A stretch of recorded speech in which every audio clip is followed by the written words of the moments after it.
Last class में हम लोगों ने क्या क्या पढ़ा था?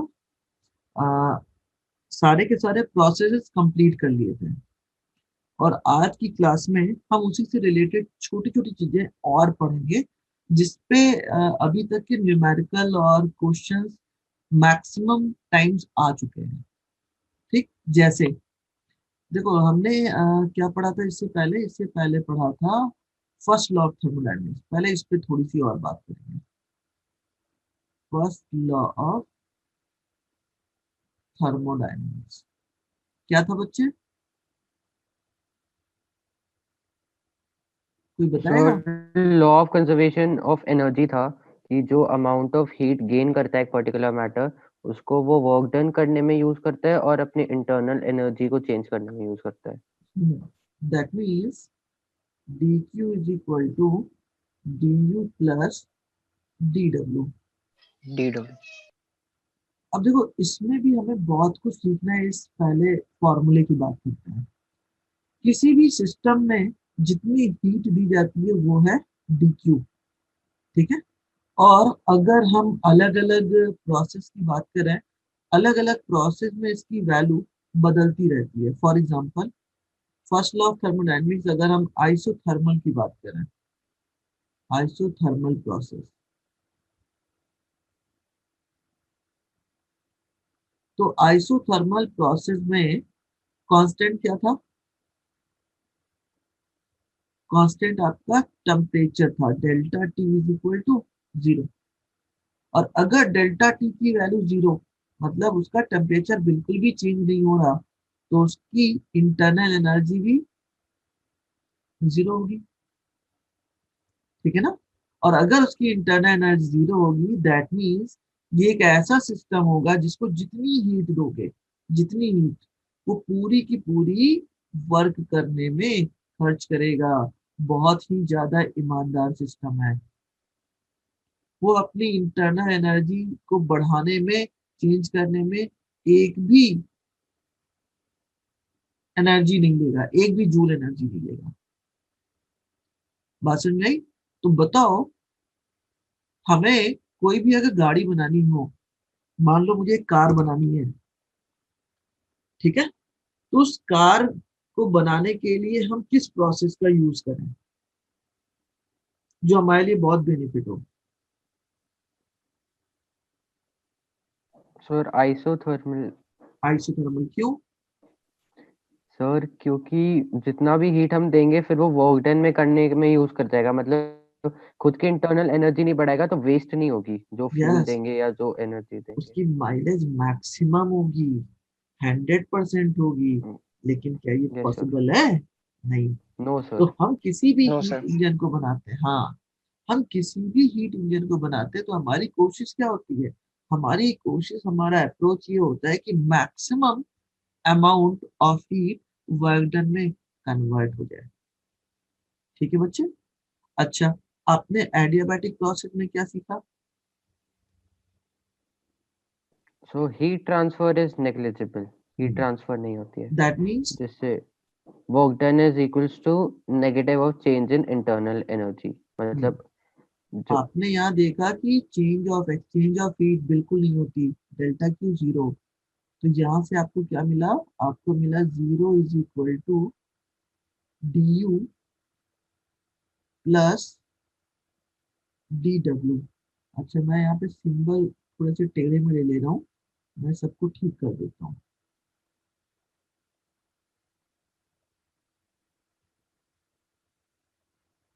तो यहाँ से हमें क्या मिला? यहाँ से मिला D W is equal to minus of D U. अच्छा, अब जरा इसका फिजिकल सिग्निफिकेंस बताओ।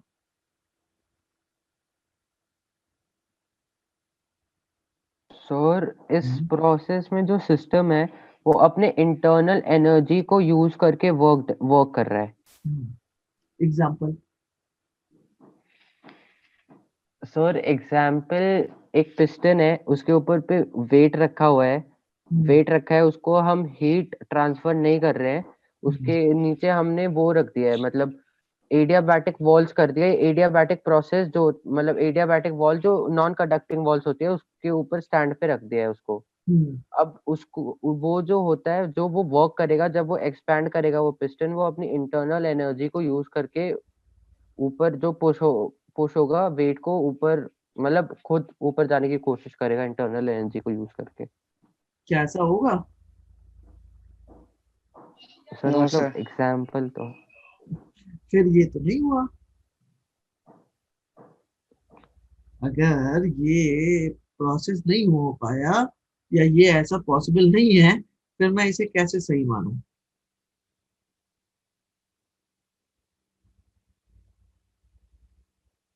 अच्छा, चलो अगला एग्जांपल मैं देता हूँ।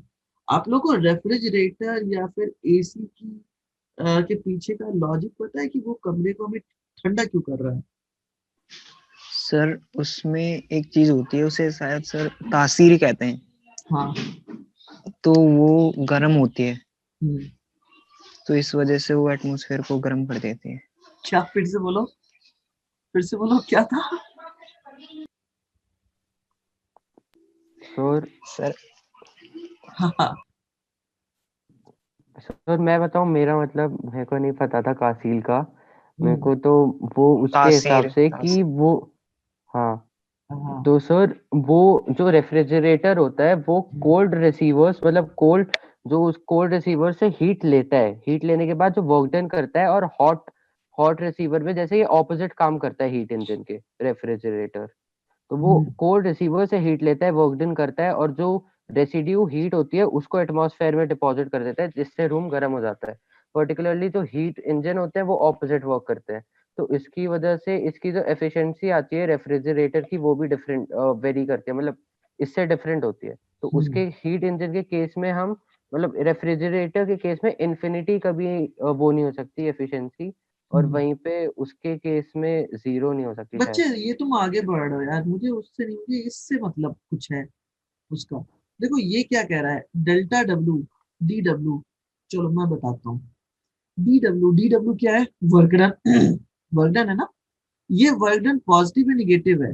मैं इधर की बात नहीं कर रहा। इसके साथ पॉजिटिव सिंबल आ रहा है, निगेटिव सिंबल आ रहा है। Positive sir. पॉजिटिव। और पॉजिटिव का मतलब क्या होता है? एक्सपेंशन या कंप्रेशन? Expansion sir. एक्सपेंशन। तो इसका मतलब ये दिया है एक्सपेंशन। और निगेटिव ऑफ डी यू का मतलब क्या है? इसने हम्म, इंटरनल एनर्जी, या आप ऐसा समझो, ये क्या है, ये इसकी अ, अच्छा, डी यू को थोड़ा सा और समझते हैं, उसके बाद यहाँ पे आते हैं। अभी थोड़ा सा टाइम दो इसको। एक और बात तुमको पहले मैं बता दूं। डी यू का मतलब क्या है बच्चे? इंटरनल एनर्जी ना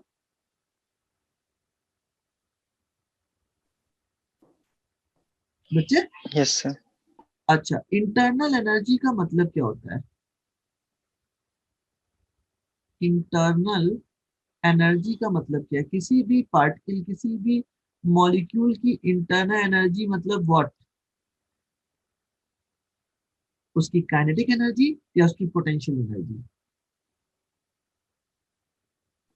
सर दो, सर हाँ। काइनेटिक। Yes sir. दोनों काइनेटिक। दोनों।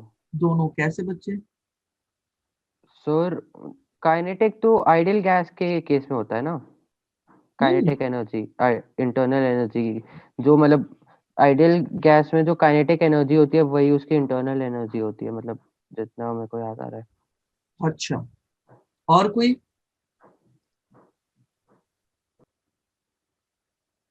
अभिनव, यस सर। आप कुछ नहीं बताओगे? Not yet sir. हम्म। अच्छा, किसी भी, चलो मैं थोड़ा सा आप लोगों को हिंट देता हूँ और आपसे आंसर निकलवाता हूँ। मुझे पता है आप सबको पता है, बट आपको नहीं पता है कि आपको पता है। मैं सबसे पहले बात करता हूँ पोटेंशियल एनर्जी की। तो पोटेंशियल एनर्जी का मतलब क्या होता है बच्चे? Position, energy due to its position. ठीक है ना? अगर मैं बोलूं कि ये एक न्यूक्लियस है जिसमें प्लस और माइनस चार्ज इस तरीके से कंबाइन है, तो उसकी पोटेंशियल एनर्जी कितनी?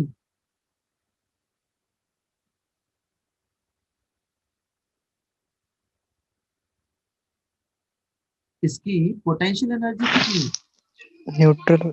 न्यूट्रल है तो 0। Yes sir. अच्छा, अब मैंने क्या किया, मैंने कहा ये प्लस है और ये माइनस है, मैंने यहां से इस माइनस को खींच के यहाँ कर दिया, और जैसे यहाँ खींच के किया, अब देखो इसके बीच में एक फोर्स काम करने लगे है। क्या? Force of attraction. और इस फोर्स ऑफ अट्रैक्शन की वजह से इस निगेटिव इलेक्ट्रॉन पे के पास कौन सी एनर्जी आई? काइनेटिक या पोटेंशियल? Sir kinetic. क्यों? सर फिर ये दोनों स्टोर होंगे तो फिर उसके बाद एनर्जी। बच्चे मैंने इसको उठा के यहाँ पे रख दिया, ये अंदर नहीं आ रहा, ये इधर नहीं जा रहा, मैंने इसको इसके ऊपर एक कांस्टेंट अप्लाई कर रखा है, एक मैंने फोर्स अप्लाई कर रखा है जिसकी वजह से यहाँ रुका हुआ है। डाइपोल पता है ना? तो इस केस Yes, sir. में ये जो है इसके पास कौन सी एनर्जी होगी? और मेरे हिसाब से तो उसके पास, अगर आपने उठा के रखा है इसको, तो इसके पास पोटेंशियल एनर्जी होनी चाहिए, क्योंकि एज पर मी, मतलब अगर उसने कोई वो नहीं किया है, मतलब सिर्फ उस पे फोर्स हम लगा रहे हैं और वो वहीं पे है, तो मेरे हिसाब से पोटेंशियल एनर्जी। क्या आप लोग एग्री कर रहे हो बच्चों?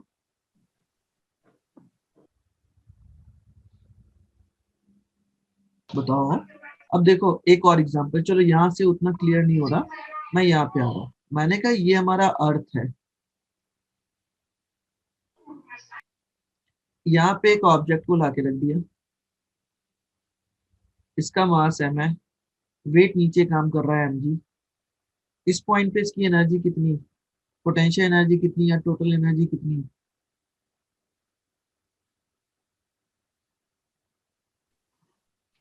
सर ग्रेविटी की फोर्स के equal, work done by gravity की इक्वल।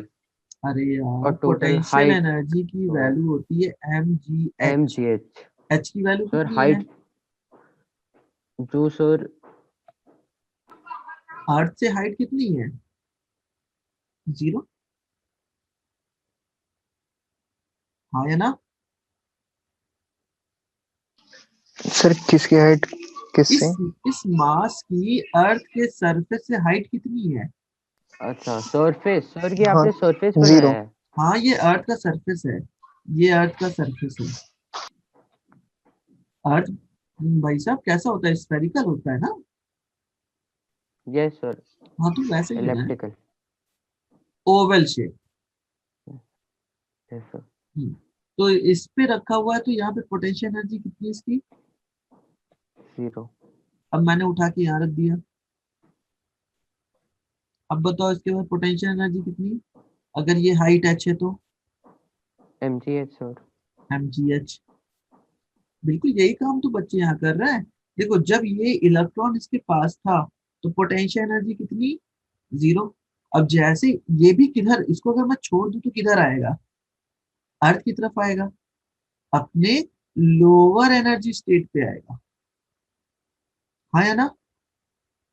Yes sir. तो यस सर। बिल्कुल ऐसे ही अगर मैं इलेक्ट्रॉन को यहाँ से खींच के यहाँ कर दिया तो इसके पास कौन सी एनर्जी आ गई? Potential energy. हुआ ना? अगर मैं इसको छोड़ दूंगा फिर से ये कहाँ आ जाएगा? अपने लोअर एनर्जी स्टेट पे। मानते हो ना? फटाफट बताओ यार। Yes sir. अब देखो, मैंने यहाँ पे एक सॉलिड लिया, समझना बहुत ध्यान से, एक सॉलिड लिया, और इस सॉलिड के जो मॉलिक्यूल्स थे वो बहुत ही क्लोजली पैक्ड थे, इस तरीके से। इस पे मैंने एक फोर्स लगाया और इस पे फोर्स लगा के मैंने इसे इतना दूर कर दिया। अब बताओ, ये इस सिचुएशन ए पे पोटेंशियल एनर्जी ज्यादा होगी कि बी पे? सर बी पे। बी पे। मैंने अब इसे और दूर कर दिया।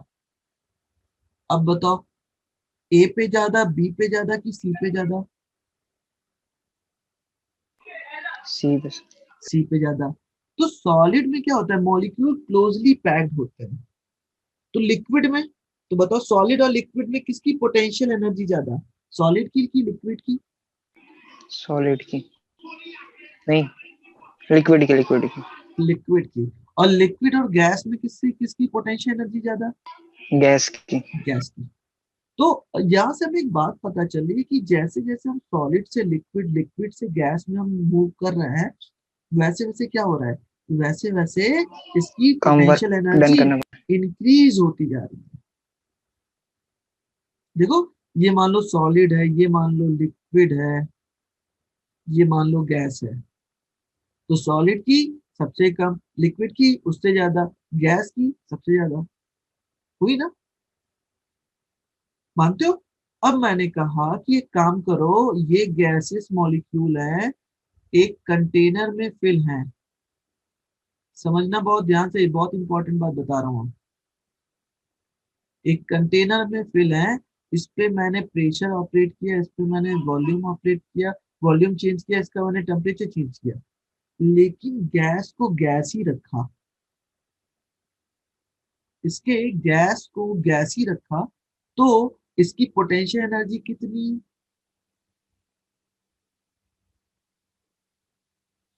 बताओ बच्चे।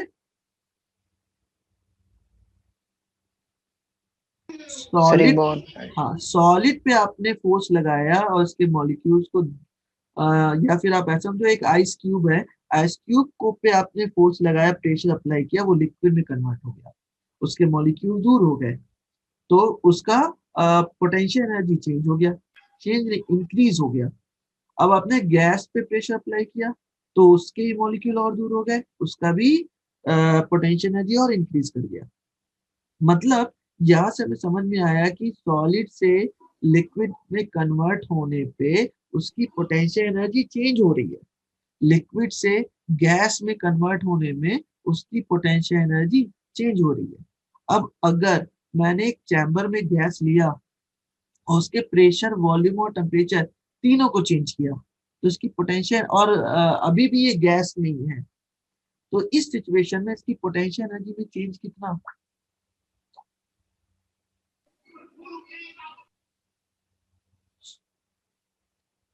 बताओ। सर ज्यादा ही हो। ज्यादा होगा? क्षितिज यस सर। बताओ बेटा। सर हर चीज को डिफरेंट होना चाहिए मेरे हिसाब से, तो वॉल्यूम को अगर इंक्रीज कर रहे हैं हम तो मैं इसकी। ये नहीं पूछ रहा, मैं सीधा सा एक क्वेश्चन पूछ रहा हूँ कि प्रेशर, वॉल्यूम और टेम्परेचर को चेंज किया, लेकिन गैस ओके के सर। स्टेज को चेंज नहीं किया, तो इसकी yes sir. Potential energy change होगी या नहीं? No sir. नहीं होगी। यही बात तो समझाना चाह रहा हूँ। अगर हम इसके स्टेट को चेंज ना करें, जो हमारा स्टेट है, इस स्टेट को कहते हैं फेज। क्या कहते हैं? फेज कहते हैं। अगर मैं अपने फेज को चेंज ना करूं, तो पोटेंशियल एनर्जी चेंज नहीं होगी। क्या मेरी बात समझ में आई आप लोगों को? फटाफट बोलो। Yes sir. अगर सॉलिड को लिक्विड में कन्वर्ट कर रहा है, सॉलिड है, इसका पोटेंशियल एनर्जी बिल्कुल चेंज नहीं होगा। जब सॉलिड से लिक्विड होगा तो चेंज हो जाएगा। लिक्विड है, इसका पोटेंशियल एनर्जी बिल्कुल चेंज नहीं होगा, क्योंकि सारे मॉलिक्यूल तो डेफिनेट डिस्टेंस पे होंगे। अब जैसे ही ये लिक्विड से गैस में जाएगा, इसकी भी पोटेंशियल एनर्जी चेंज हो जाएगी। अब गैस है, तो गैस को कितना भी कंप्रेस करो, कुछ भी करो, इसकी पोटेंशियल एनर्जी बिल्कुल भी चेंज नहीं होगी। ठीक है ना? सिर्फ और सिर्फ फेज चेंज या स्टेट चेंज होने पे पोटेंशियल एनर्जी चेंज होती है। ठीक है? ये बात मेरी समझ में आई?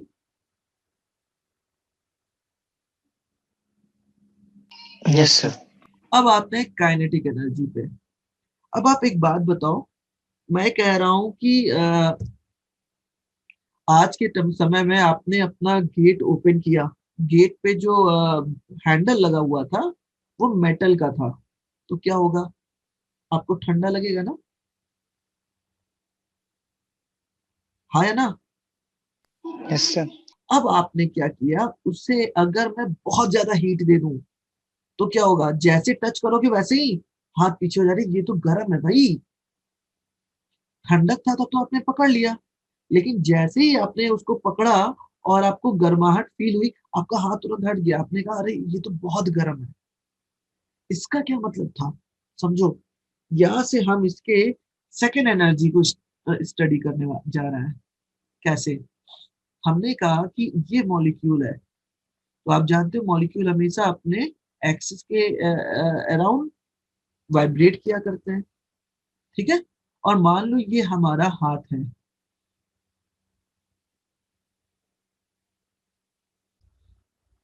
तो ये अपने एक्सिस के अराउंड मूव कर रहा है, ठीक है ना, एक सिंपल सी वेलोसिटी से। हमने यहाँ पे एक ऐसा इंस्ट्रूमेंट बनाया जो फोर्स को फील कर रहा है। अब ये इस तरीके से मूव करता करता करता करता धीरे धीरे आया, ऐसे आया, और इस पे हिट किया यहाँ पे, और हिट करके फिर ऐसे ही वाइब्रेट करता करता चला गया। ये इस पॉइंट पे हिट किया इसे, और चल ऐसे चला गया, ठीक है, एक नॉर्मल स्पीड पे।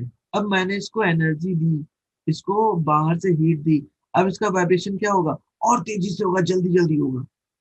और जल्दी जल्दी जल्दी जल्दी होता होता जब यहाँ पे हिट करेगा इस पे, तो क्या होगा, ये अंदर चुभ जाएगा।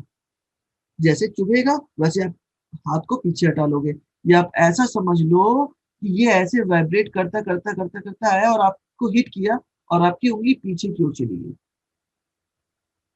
मतलब कि जब इसकी वेलोसिटी कम थी तो इसने आपके हाथ पे कोई इफेक्ट नहीं डाला, लेकिन जैसे इसके वाइब्रेशन की स्पीड बढ़ गई और जैसे ही वो टच हुआ, आपके हाथ पे एक फोर्स लगा और आपका हाथ पीछे हो गया। क्या मेरी बात लिंक कर पा रहे हो, समझ पा रहे हो, पुरानी जो भी एक एग्जांपल दिया था उससे लिंक हो रहा है कुछ। सर इसका मतलब हम टेम्परेचर की वजह से हाथ पीछे नहीं करते हैं, वाइब्रेशन की वजह से करते हैं। यस, मतलब उसकी जो पार्टिकल की, भाई टेम्परेचर का मतलब क्या है, कोई भी पार्टिकल, अभी आप एक कड़ा लो जो हाथ में पहनते हो, उसको रब करो कस के किसी भी सरफेस पे, हीट कर जाएगा। रब करने से वो हीट कर जाएगा, क्यों, क्योंकि जैसे ही वो मोशन में आया, वो क्या किया, पार्टिकल उसमें कोलिजन किए, कोलाइड करना स्टार्ट किए, कोलाइड करना स्टार्ट किए, तो उनके बीच का टेम्परेचर इंक्रीज किया। तो हम इसको इस तरीके से बोलेंगे कि जैसे ही हमने इसको हीट दी, जैसे ही हमने इसको हीट दी, इसका टेम्परेचर क्या किया, बढ़ गया।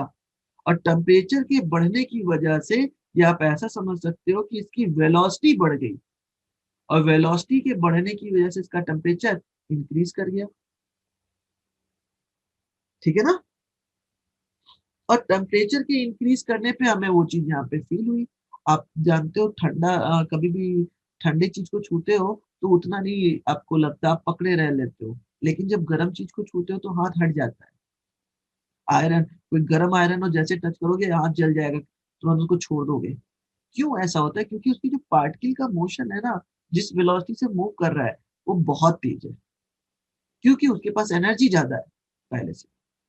तो अगर कोई भी पार्टिकल है, मासिव पार्टिकल है, तो उसके पास मास होगा।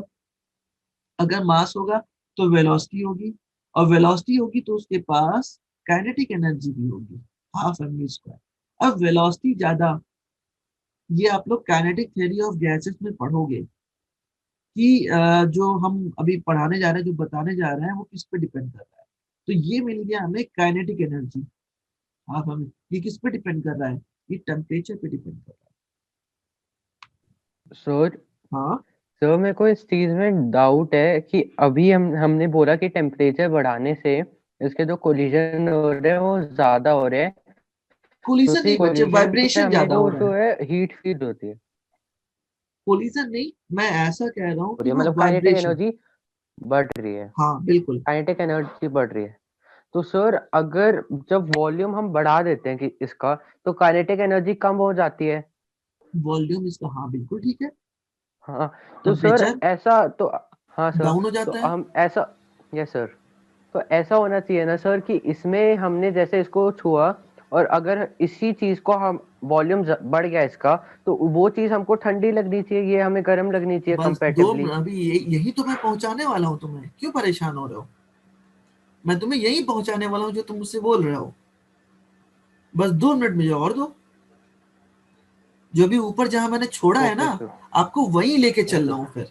और वो जो आप बता रहे हो, यही जो भी कंप्रेस, आपने ये सुना होगा फ्रिज में जो एयर आती है कैसी आती है, कंप्रेस्ड एयर आती है ना। और जैसे ही वो एक छोटी यस सी सर। पाइप से आती है, उसका वॉल्यूम बढ़ा तो वो तुरंत एक्सपेंड किया, सडन।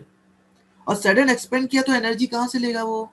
एनर्जी वो सिस्टम से लेगा। जब सिस्टम से एनर्जी लेगा तो वो कैसा हो जाएगी, सिस्टम कैसी हो जाएगी, ठंडी हो जाएगी। अभी मैं आ रहा हूँ, थोड़ा सा और वेट करो, मैं वहीं पे पहुंच रहा हूँ।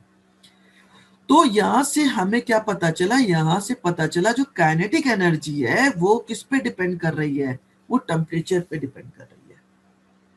अब देखो, एक स्पेसिफिक हीट आपने पढ़ा था ना, कि अगर कोई भी सॉलिड है, ये आइस क्यूब है, आइस क्यूब 0 डिग्री सेल्सियस से जब 0 डिग्री वाटर में कन्वर्ट होगा तो क्या चेंज होगा, किस हीट की वजह से? इसमें कौन सी हीट यूज होगी, लेटेंट या स्पेसिफिक? लेटेंट। लेटेंट हीट, बिल्कुल सही। अब जब ये वाटर और वाटर में कन्वर्ट होगा और इसका टेम्परेचर चेंज होगा, मान लो 50 डिग्री सेल्सियस, तो इसमें कौन सी होगी, स्पेसिफिक हीट।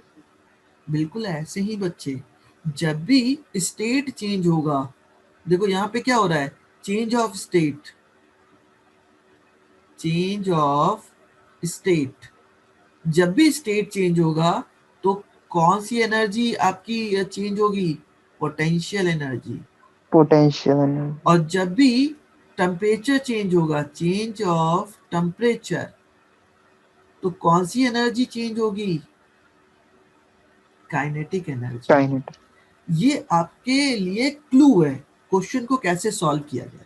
अब मान लो एक गैस है, उस गैस, ये न्यूमेरिकली मैं बता रहा हूँ, न्यूमेरिकल को कैसे डील करना है। अब एक गैस लिया, उस गैस की इंटरनल एनर्जी हमें फाइंड करनी है, उस गैस की इंटरनल एनर्जी हमें फाइंड करनी है, और उसे हमने कंप्रेस किया, लेकिन उसका स्टेट चेंज नहीं किया, तो उसकी इंटरनल एनर्जी किस फॉर्मूले से निकलेगी, काइनेटिक या पोटेंशियल?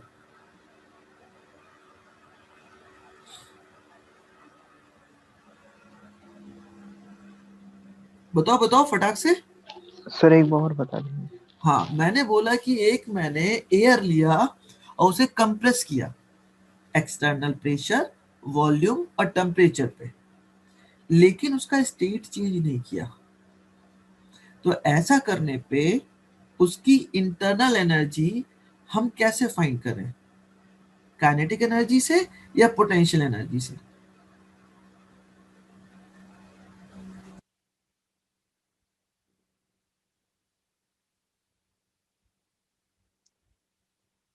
बताओ बच्चे। मैंने कहा ये एयर है और मैंने इस पे एक एक्सटर्नल प्रेशर लगा के इसे कंप्रेस्ड एयर में कन्वर्ट कर दिया। हमारा ये क्वेश्चन था कि अगर, एक सेकेंड, अगर हम इस एयर को एक्सटर्नल प्रेशर, टेम्परेचर और वॉल्यूम, मतलब फोर्स अप्लाई करके कंप्रेस्ड एयर कन्वर्ट करते हैं, बनाते हैं, तो इस केस में इसकी जो इंटरनल एनर्जी मिलेगी हमें, इसकी जो इंटरनल एनर्जी मिलेगी वो हमें कौन देगा, काइनेटिक एनर्जी या पोटेंशियल एनर्जी? Sir kinetic. सब लोग बताओ, कौन देगा, काइनेटिक एनर्जी। क्योंकि ये क्या है, ये आपके कंप्रेस्ड एयर है, मतलब एयर है तो एयर ही है, गैस है तो गैस ही है, इसका स्टेट चेंज नहीं हो रहा। अगर स्टेट चेंज नहीं हो रहा, देन हम कह सकते हैं ये जो इंटरनल एनर्जी मिलेगी वो किसकी हेल्प से मिलेगी, काइनेटिक एनर्जी की वजह से मिलेगी। ठीक। दूसरा तरीका ये आप ऐसे भी समझ सकते हो कि जब टेम्परेचर का चेंज हो, जब भी टेम्परेचर का चेंज हो, आपका ये वेरी कर रहा हो, उस केस में हमेशा आपको इंटरनल एनर्जी कौन देगा? वो हमेशा काइनेटिक एनर्जी देगा। ठीक है ना बच्चे?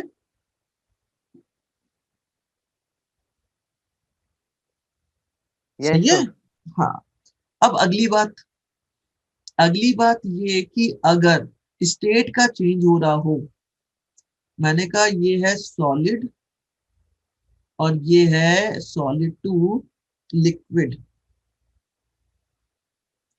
और ये है लिक्विड और लिक्विड की गैस टू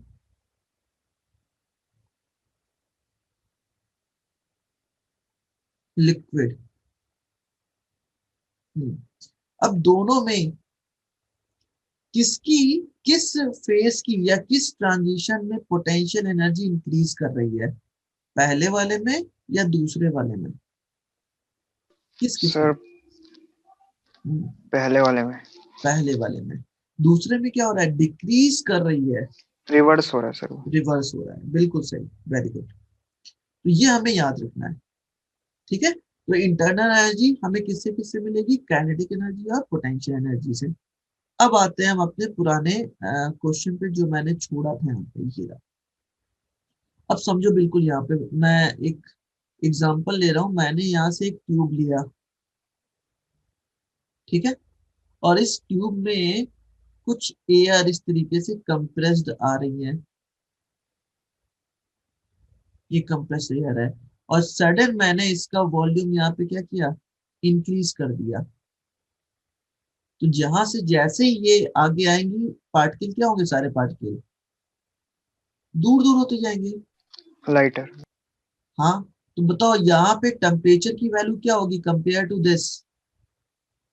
लो या हाई? सर लो। लो। तो जो हमारा ये जो बकेट होगा या फिर ये जो सिलेंडर होगा, ये कैसा हो जाएगा? ये कूल हो जाएगा, ठंडा हो जाएगा। ठीक है ना? और इस सडन प्रोसेस को ही हम कहते हैं एडियाबैटिक प्रोसेस। जैसे बर्स्ट ऑफ टायर का दगना, जैसे टायर दगता है सडन, वैसे ही आसपास का जो एटमॉस्फेयर होता है कैसा हो डीपीपी जाता में है? है ये क्वेश्चन सर। हाँ, ठंडा हो जाता है। हाँ बच्चे, आप लोग डीपीपी में डिस्कस करने क्यों नहीं आए? क्लास की वजह से? सर कब करनी थी डीपीपी? ठीक है, तो आप लोग उसे सॉल्व करिएगा। अच्छा, तो देखो यहाँ पे क्या है, यहाँ पे जैसे ही वॉल्यूम की वैल्यू बढ़ी, इंक्रीज हुई, वैसे ही क्या हुआ? ये सारे सारे मॉलिक्यूल कूल होने लग गए। कूलिंग की वजह से ये एटमॉस्फेयर कैसा हो गया? ठंडा हो गया। तो इसने कहाँ से हीट लिया? इसने ये जो है ना सिस्टम, इससे हीट लिया, इसलिए ये कैसा हो गया? निगेटिव। इसकी जो इंटरनल एनर्जी वो क्या कम होगी, घट गई। बात समझ में आई बच्चे? रेफ्रिजरेटर का एग्जांपल ले लो, आप अपने घरों में जो एसी यूज करते हो इसका एग्जांपल ले लो, ये सारे इसी फिनोमिना पे वर्क करते हैं। क्षितिज, तुम्हें तुम्हारा आंसर मिला कि नहीं? Yes sir. अभी भी कोई डाउट है? No sir. ठीक। अच्छा, तुमने इससे पहले एक बार टायर ब्रस्ट वाले भी कुछ क्वेश्चन पूछा था, मुझे ध्यान नहीं आ रहा है, एडियाबैटिक प्रोसेस को हाँ लेकर। सर। क्या था वो? हाँ सर। सर वो यही था कि क्या था सर, वो यही था कि जब टायर बर्स्ट होता है, तो जब टायर बर्स्ट होता है ऐसे जो उसके थे, मैंने ये पूछा था कि जैसे हम एक्सपेंशन और कॉन्ट्रैक्शन, वो एक्सपेंशन वाला पढ़ रहे थे, थर्मल एक्सपेंशन। तो जब टायर बर्स्ट होता है तब गैस को तो एक्सपैंड तब करेगी जब उसको हीट मिलेगी, तब उसको एक्सपैंड करना चाहिए, उस टाइम पे टायर को बर्स्ट होना चाहिए। बट जब टायर बर्स्ट होता है तो आउटर एटमॉस्फेयर जो होता है उसका टेम्परेचर ठंडा होता है, कूल होता है। तो इस होता टाइम नहीं है, में तो हो फिर ये क्यों जाता हो गया? है। किसकी फिनोमिना? अब समझ में आई? वो ठंडा हाँ सर। होता नहीं है, हो जाता है, क्योंकि सडन एक्सपेंड करती है ना। जो उसमें एयर होती है, और सडन एक्सपेंड करेगी तो एटमॉस्फेयर कैसा हो जाएगा? कूल। यस अभी आपने देखा ये बात। और कोई डाउट आ रहा है बच्चे? तो तुम्हें दोनों के आंसर्स मिल गए? Yes sir. ठीक। अब देखो इसमें और भी कुछ चीजें हैं, हम उससे पहले करते हैं। और करने से पहले हाँ एक बात और, ये तो था एडियाबैटिक प्रोसेस के लिए वर्क डन, और ये था आपका आइसोथर्मल के लिए, और हमने इंटरनल एनर्जी भी यहाँ से देख ली। अब अगली जो बात है, सर गर्मियों में जो टायर होते हैं उनमें हवा कम भरी जाती है हाँ सर, इसी वजह से। और क्या, नहीं तो पता चलेगा फटाक से वो आधे रास्ते पे तुम गए। देखो वो सिर्फ उसी की वजह से नहीं है, और भी बहुत सी रीजन है, लेकिन ये भी एक रीजन है। सर उनके बीच में जो पार्टिकल्स होते हैं उनमें प्ले उस टाइम। अब देखो अगली बात क्या है, अगली बात बहुत जरूरी है, बहुत इंपॉर्टेंट है, क्योंकि यहाँ से आपके एडवांस और मेंस दोनों में क्वेश्चंस आए हुए हैं। ग्राफ। अब एक बात बताओ, मैं यहाँ पे एक ग्राफ प्लॉट कर रहा हूँ।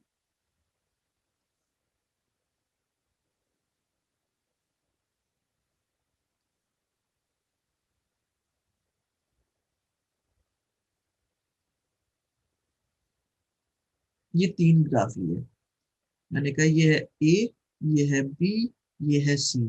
इस साइड है प्रेशर, इस साइड है वॉल्यूम। किस ग्राफ का टेम्परेचर मैक्सिमम?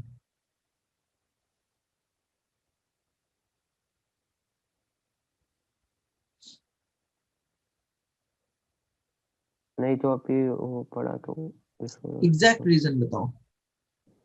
सर वो कि ए एडिया कंपैरेटिवली हो सकता है एडियाबैटिक प्रोसेस है, बी और सी नहीं है, बी और सी आइसोथर्मल है, क्योंकि ए का जो ग्राफ है वो ज्यादा स्टीप है बी और सी बच्चे से, तो तीनों आइसोथर्मल है, तीनों आइसोथर्मल है। अच्छा एक छोटा सा क्लू देता हूँ, इसको कभी भी कभी डाउट हो ना तो आप कैसे सॉल्व करो, मैं उसके लिए एक छोटा सा एग्जांपल दे रहा हूँ। कभी भी दो वेरिएबल का ग्राफ आता है तो देखो, मैंने एक ग्राफ लिया, ये एक ग्राफ लिया, ये एक ग्राफ लिया, ये तीनों का नाम ले लिया ए बी सी। इधर लिया पोटेंशियल वी, इधर लिया करंट आई। तो पूछ रहा है कि इन तीनों में से रेजिस्टेंस सबसे ज्यादा किसका? तो आपको पता है आर इज इक्वल टू क्या होता है? वी अपॉन आई होता है ना, ओम्स लॉ से। Sir R sir is equal to सबसे वी ज्यादा अपॉन आई। टेम्परेचर सी का होगा, सी का होगा। अब समझ गया सर, उस वाले ग्राफ से, हाँ सी का अभी होगा। अभी अभी और तो वेट करो, अभी आपको ओके आंसर और चेंज करोगे अपना।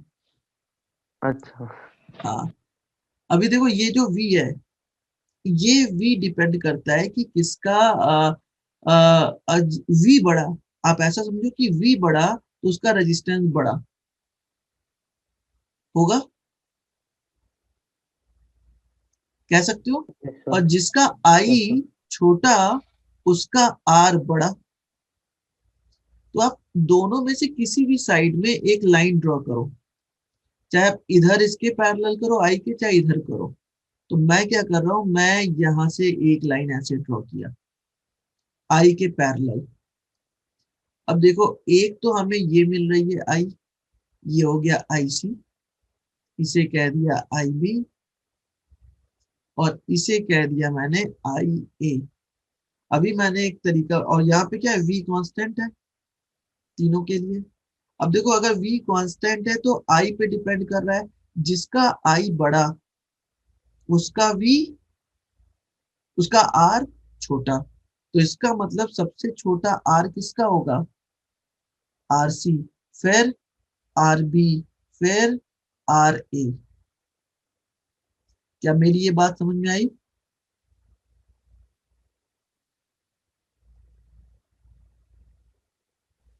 Yes sir.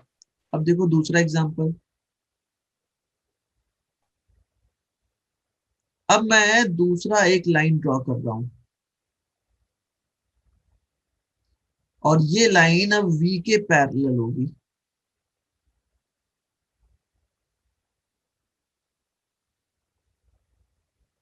ये लाइन मैं अब V के पैरेलल कर रहा हूं। जी देखो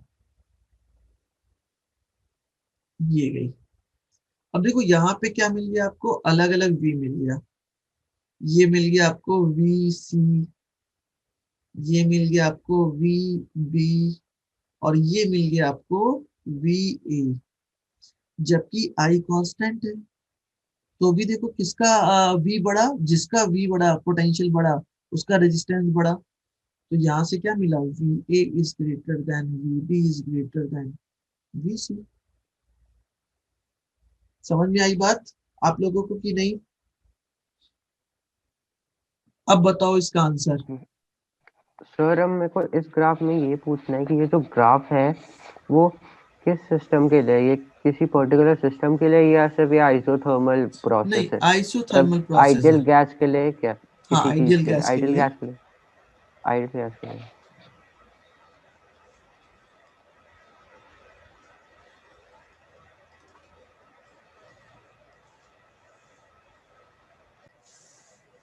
देखो आइडियल गैस इक्वेशन क्या कहता है, आइडियल गैस इक्वेशन कहता है PV is equal to NRT, कहता है ना। अब मैं अगर बोलूं एट कांस्टेंट पी, तो एट कांस्टेंट पी में P constant and R constant, तो क्या बन गया, v is equal to constant into T, means v proportional to T.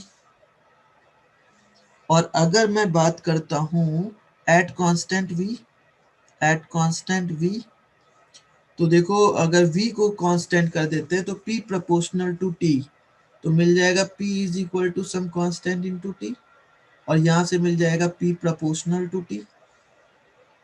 ठीक है, अब किसी एक को कांस्टेंट करना है, या तो v को कांस्टेंट करो या तो p को कांस्टेंट करो।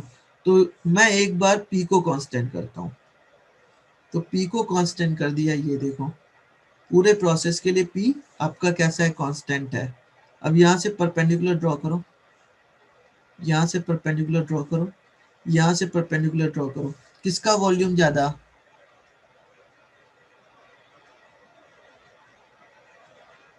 बताओ बच्चों। तो सी का वॉल्यूम ज्यादा। तो किसका टेम्परेचर ज्यादा? तो सी का। सीधी सी बात है, कभी सर भी। बट हाँ सर हमने मतलब पीछे पढ़ा था वे कि अगर हम किसी कंटेन मतलब पाइप में अगर कोई गैस ले जा रहे हैं तो अगर हम वॉल्यूम बढ़ा देते हैं तो फिर उनके बीच का टेम्परेचर लो हो जाएगा। हाँ बिल्कुल, आइसोथर्मल प्रोसेस है ये। वो जो आप बता रहे हो वो एडियाबैटिक प्रोसेस है बच्चे, उसमें एक्सचेंज ऑफ हीट नहीं होती। समझ में आ रहा है, डेल क्यू की वैल्यू उसमें 0 होती है, इसलिए आपने ऐसा पढ़ा था। ये आइसोथर्मल प्रोसेस है, एडियाबैटिक नहीं। समझ में आई बात? Yes sir. अब देखो अगला क्वेश्चन, हम अब अगले क्वेश्चन पे आते हैं, जो जिस तरीके के क्वेश्चन इससे पहले आ चुके हैं। ठीक है, एक तो ये बात थी, और दूसरी जो बात है ग्राफ को लेकर ही,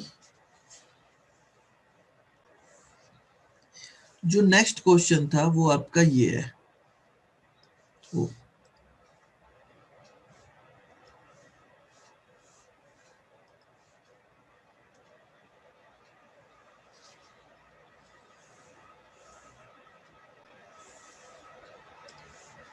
देखो अगला जो क्वेश्चन है वो ये कह रहा है कि 3 ग्राफ है, फर्स्ट, देन ये सेकंड, और यहाँ पे मैं लिखता हूँ उनको उल्टा बना रहा हूँ, ये रहा। ठीक है, पहला ग्राफ का जो नेचर है वो कुछ ऐसा है ये रहा।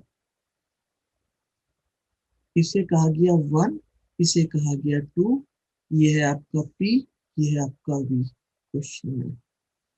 और जो सेकंड है उसका जो नेचर है वो ऐसा है, अगेन ये है 1 और ये है 2, देन और ये भी आपका P और ये रहा V, ये भी P, ये भी V, ये आपका ग्राफ ऐसा कुछ है।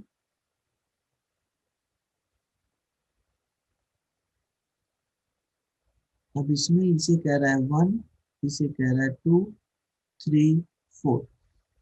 इन तीनों ग्राफ में आपको सबके नेचर बताने की कौन सा ग्राफ है।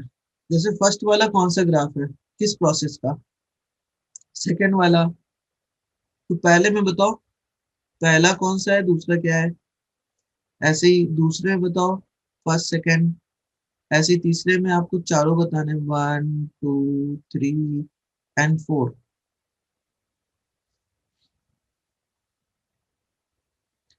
सर फर्स्ट वाले में प्रेशर कांस्टेंट लेके चलेंगे ना? सोचो सर सोचो, मैं कुछ मेरे नहीं बता हिसाब रहा। से फर्स्ट वाला जो है वो आइसोथर्मल है और सेकंड जो होगा वो एडियाबैटिक होगा इसमें, फिर मतलब उसमें फर्स्ट ग्राफ में। ठीक, यस सर। फिर दूसरे वाले में।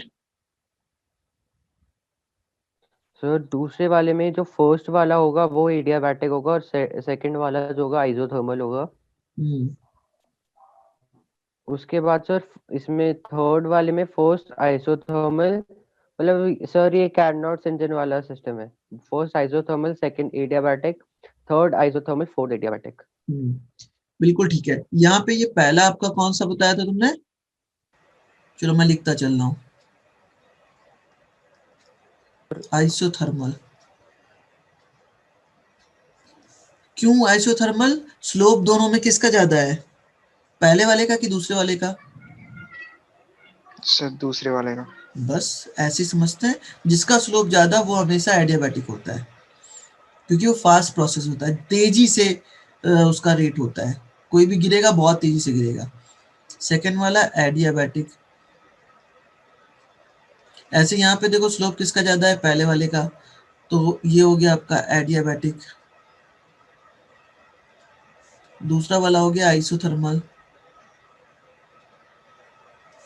ऐसे यहाँ पे स्लोप पहले और तीसरा, जो पहला और तीसरा है इन दोनों का स्लोप एक जैसा है, तो ये दोनों कैसे हुए आइसोथर्मल, क्योंकि कम स्लोप है। और सेकेंड और फोर्थ इनका स्लोप बहुत ज्यादा है, तो ये क्या हो जाएंगे एडियाबैटिक। ठीक है, इस तरीके से हम पता कर सकते हैं कि जो हमारा कर्व है वो कौन सा है, आइसोथर्मल है या एडियाबैटिक है। अब अगली बात, एक और बात इससे रिलेटेड है, आइसोथर्मल और एडियाबैटिक कर्व के बीच में रिलेशन क्या होता है, इनका स्लोप कितने टाइम्स होता है, किसी को आइडिया है। Sir gamma time. कैसे। सर हम्म, वो एक में पॉइजन लॉ लगता है और एक में वो सिंपली बॉयल्स लॉ, बिल्कुल तो ठीक है, उससे जो वो गामा है वो निकल जाता बिल्कुल सही है। शो दैट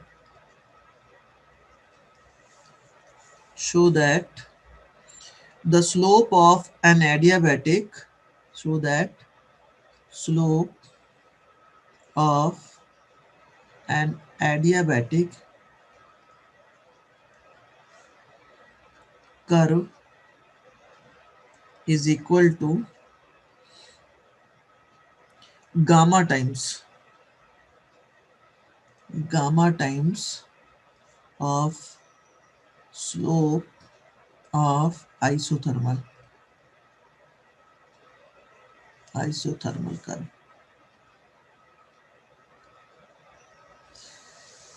देखो हम इसे प्रूव करते हैं, ठीक है।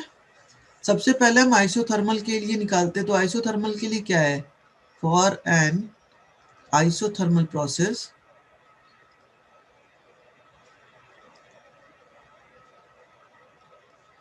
PV is equal to constant मान लो के, इसको एक बार डिफ्रेंशिएट करो बाय पार्ट, तो P D V plus V D P is equal to 0। तो यहाँ से हमें क्या मिला? अच्छा, स्लोप का मतलब क्या हुआ? पहले तो ये भी यहाँ पे निकाल लेते। स्लोप मतलब क्या निकालना है आपको?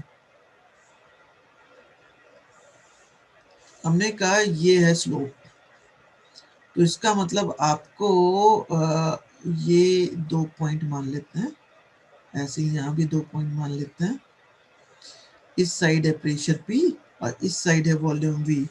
तो ये जो स्लोप होगा इसे हमने कहा ये है dP, ये जो पार्ट है, और इसे मैंने कहा ये जो चेंज है इसे कहा dV। तो स्लोप क्या हो जाएगा यहाँ पे? dP by dV। हमें ये फाइंड करना है बेसिकली। तो हमने क्या किया, इसको एक बार डिफरेंशिएट किया, तो यहाँ पे देखो dP भी आ रहा है dV भी आ रहा है, तो dP बाई V dV हम निकालने जा रहे हैं। तो V dP को इधर रखा, इसको उधर भेज दिया, तो माइनस P dV। अब देखो dV को इधर भेजो, इसको इधर भेजो, तो dP by dV is equal to minus P upon V। तो ये क्या मिल गया? ये मिल गया आपको स्लोप ऑफ आइसोथर्मल कर्व। ठीक है ना? अब हम क्या कर रहे हैं? अब हम निकालते हैं एडियाबैटिक के लिए यही बात। For an adiabatic process PV to power gamma is equal to K। तो इसे भी बाई पार्ट करते हैं। तो P को करेंगे तो इसे छोड़ेंगे, जब इसे करेंगे तो इसको छोड़ेंगे। तो पहले मैं P को छोड़ता हूँ और इसको करता हूँ। तो V टू पावर गामा का मतलब कितना? गामा आगे आ जाएगा, V to power gamma -1 into dV। अच्छा, प्लस लगाना है, प्लस। अब देखो V टू पावर गामा को छोड़ दो और P का हो जाएगा dP इज इक्वल टू 0। फिर से अगेन, अब देखो V टू पावर गामा को हम यहाँ से निकाल के 0 कर सकते हैं। कैसे?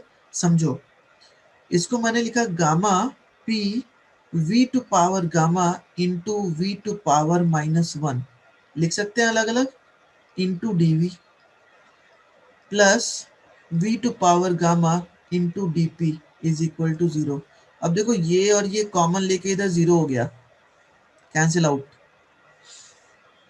तो क्या बचा? इसको नीचे भेज दो, gamma P upon V into dV is equal to dP। इसको भी इधर भेज दो। अच्छा एक सेकेंड, यहाँ पे मैंने डायरेक्टली यूज कर दिया है, ये होगा प्लस इज इक्वल टू 0।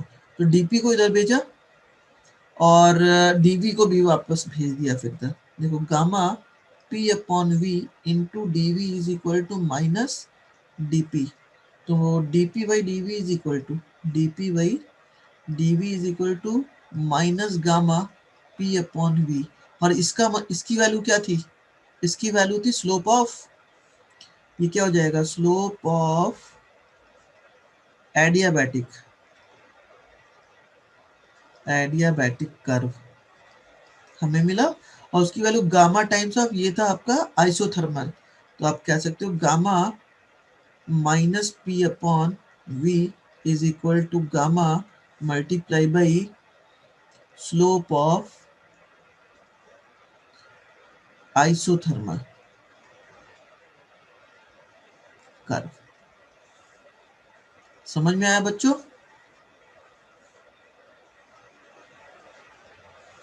ठीक है ना?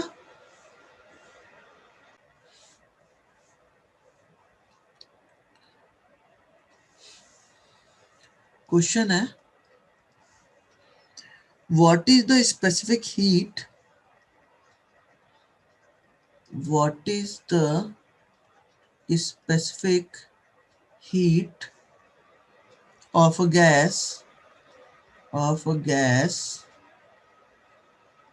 in an isothermal process, in an isothermal process। चलो बच्चों फटाफट बता दो। सो 0। और कोई? मैंने स्पेसिफिक हीट पूछा है बच्चे, क्यों नहीं?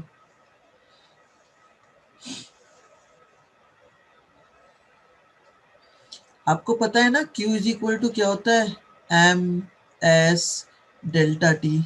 अब डेल्टा टी की वैल्यू आइसोथर्मल प्रोसेस के लिए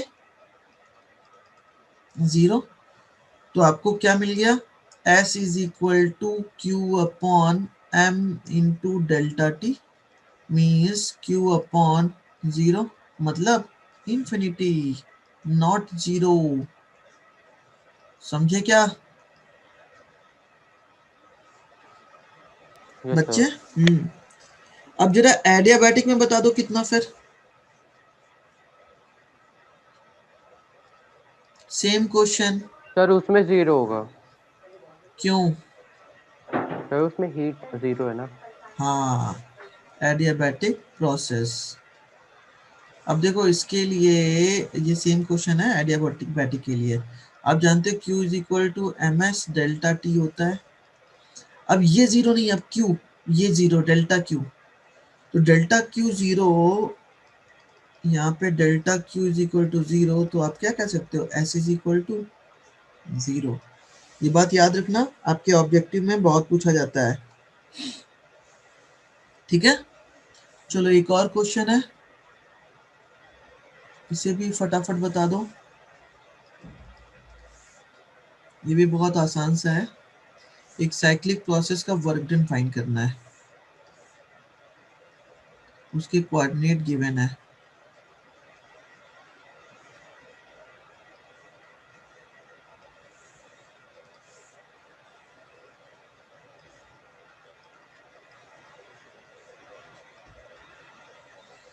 कह रहा है ये है 2p कॉमा v, ये कह रहा है 2p कॉमा 2v, ये कह रहा है p कॉमा 2v, और ये कह रहा है p कॉमा v।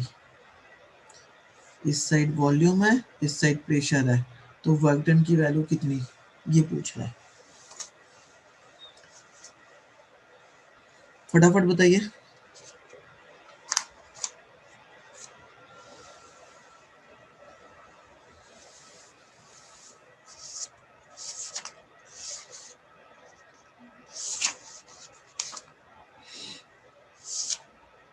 नहीं आया अभी तक?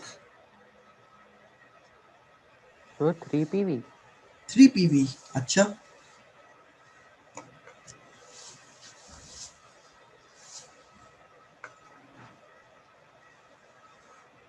ये है ए, मैं नेम भी कर दे रहा हूँ, बी सी डी, मतलब आपको WABCD फाइंड करना है।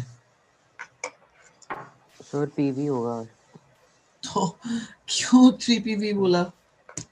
सर वो कंप्रेशन और वो एक्सपेंशन वाला चाहिए हो जाता।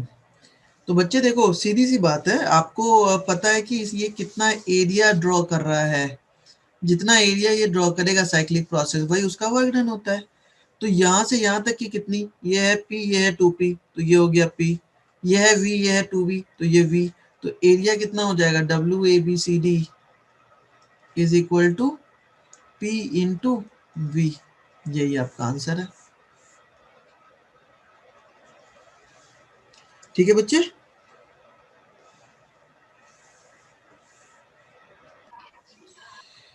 बाकी आप लोग इससे रिलेटेड सर न्यूमेरिकल, हाँ बेटा। सर एक चीज बोलनी थी अभी।